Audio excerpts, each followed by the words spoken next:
오늘 아침에는 말씀 육신이 되어 우리 가운데 거하신다라는 말씀처럼 이제 하늘 보좌에 앉아 계신 예수님께서 왜 이 땅에 오셨는가에 관하여 여러 목적과 이유가 있지만 그 중에 세 가지만 잠시 살펴보고자 합니다.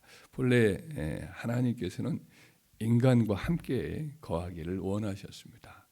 그런데 인간은 이제 아담과 하와 이래로 범죄하고 타락하여서 하나님을 저버렸고, 그래서 그 가운데 죄가 가득하기 때문에 하나님이 거룩하신 하나님이 함께 거하실 수가 없었습니다. 그래서 하나님께서는 이제 아브라함을 택하신 다음에 그의 후손들에게 이제 성전을 세우도록 명령을 하시고, 그 성전 가운데 특별히 구별된 거룩하게 지어진 성전 가운데 이제 하나님의 영이 거하시면서 이스라엘 백성과 함께 이렇게 광야를 거니시고 약속의 땅 가나안에 온 다음에도 그들 가운데 이제 친히 다스리는 이스라엘의 왕으로서 그렇게 계셨습니다. 그러나 이제 그럼에도 불구하고 그들이 하나님 앞에 온전치 못하기 때문에 언제나 이제 하나님께서는 불편히 여기면서 계시는 거예요. 우리가 이 하나님과의 관계에서 온전히 하나님만 의지하고 산다면 우리가 온전히 하나님과의 막힘이 없는 교제를 이루지만, 여전히 이제 하나님과 교제하면서도 산다고 하면서도 죄를 사랑하고 또 세상을 사랑하고 내 중심, 내 어떤 내 자아를 가지고 이렇게 살아가면 주님이 거하시긴 하지만 불편한 동거가 되겠지요. 그 양에 있어서 그와 마찬가지 이스라엘 백성들이 항상 이제 하나님과 함께 거할 수가 없었기 때문에, 그래서 하나님께서는 언약을 주시기를 내가 장차 너희 가운데 거하며 내 영이, 하나님의 영 곧 하나님이시죠. 하나님이 친히 너희와 함께하는 그날이 오리라, 이런 말씀을 하셨습니다. 그날이 언제냐면 그리스도가 세상에 오시는 그날이 오면, 이게 그 약속 중에 하나가 에스겔서 36장 새 언약의 말씀이기도 합니다. 에스겔서 36장 26절 27절에 보면 또 내 영을 너희 속에 두고 새 마음을 너희에게 주되 너희 육신에서 굳은 마음을 제거하고 부드러운 마음을 줄 것이며 또 내 영을 너희 속에 두어 너희로 내 율례를 행하게 하리니 너희가 내 규례를 지켜 행할지라. 이게 이제 그리스도가 오신 날에 일어날 일에 관한 말씀이거든요. 그러니까 그리스도가 오실 그때가 될 때에 비로소 우리 마음이 이제 완전히 달라지게 되고 그 가운데에 하나님의 영이 곧 하나님이 함께 거하면서 이제 하나님의 뜻을 다 이루어가는 그런 삶을 시작하게 하실 것이다, 이런 말씀을 하신 거거든요. 그때가 언제냐? 우리 주님이 오신 그날이 그때인 거지.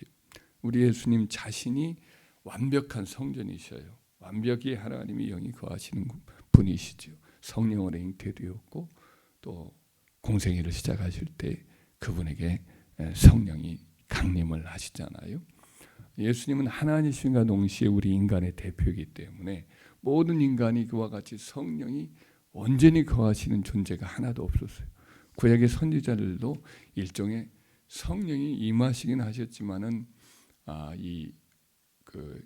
온전히 거주하시는 상태가 아니라고 보면 됩니다. 계셨다가도 떠나기도 하시는 그런 상태예요. 사울 같은 경우 우리가 보았지만 성령이 떠나시잖아요. 그리고는 떠나시니까 또 악령이 들기도 하고, 그러니까 완전히 성령이 거하는 상태가 못 돼요. 그러나 인간의 마지막 대표로 또 오신 둘째 아담으로 오신 예수님은 죄가 전혀 없으신 분이세요. 그래서 그분에게 성령이 잉태되셨고 성령이 강림하신 그 상태는 영구적인 성령의 내주의 상태로 예수님의 성령을 받으신 거거든요. 그분은 바로 우리 인간의 대표로서 모든 인간이 성령이 온전히 거주하시는 그와 같은 존재의 1호가 되시는 거지. 그래서 성령이 거주하는 완전한 성전으로 예수님이 첫 번째 예가 되었고, 그를 믿는 모든 자들 역시 성령이 내주하시는 그와 같은 사람으로 이제 가능하게 된 것이지요.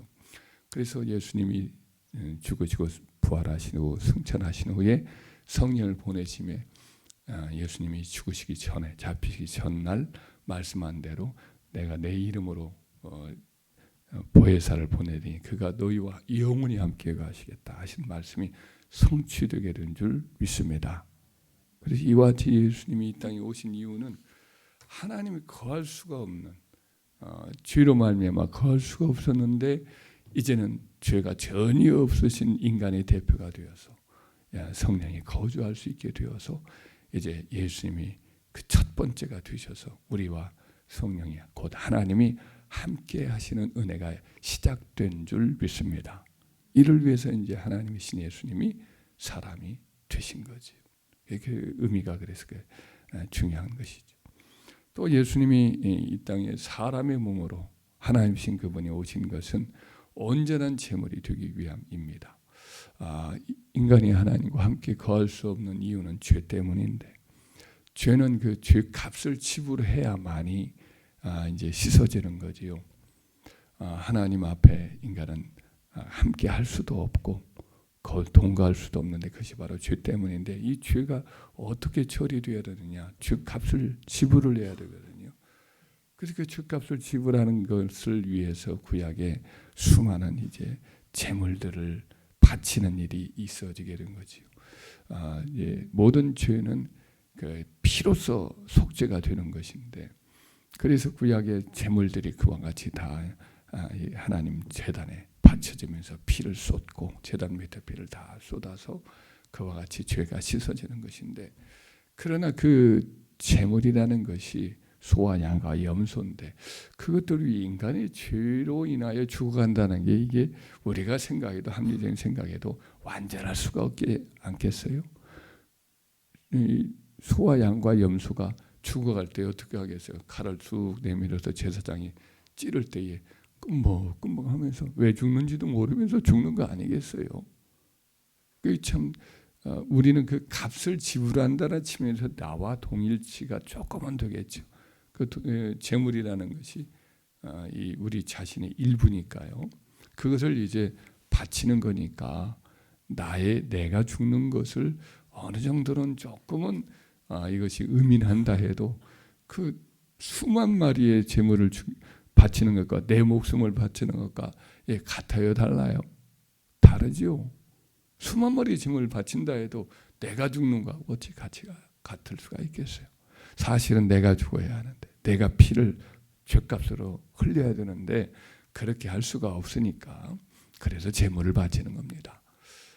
그래서 이와 같은 재물이 드려졌지만 온전한 재물이 될 수가 없었기 때문에 흠도 없고 점도 없고 아무런 죄와 상관이 없는 깨끗하시나 그러나 사람이 이제 우리 죄의 의미를 알잖아요. 우리 예수님이 죄도 없으시면서 우리 동일한 인간이기 때문에 우리 죄값을 짊어질 때 그 의미를 온전히 아시거든요.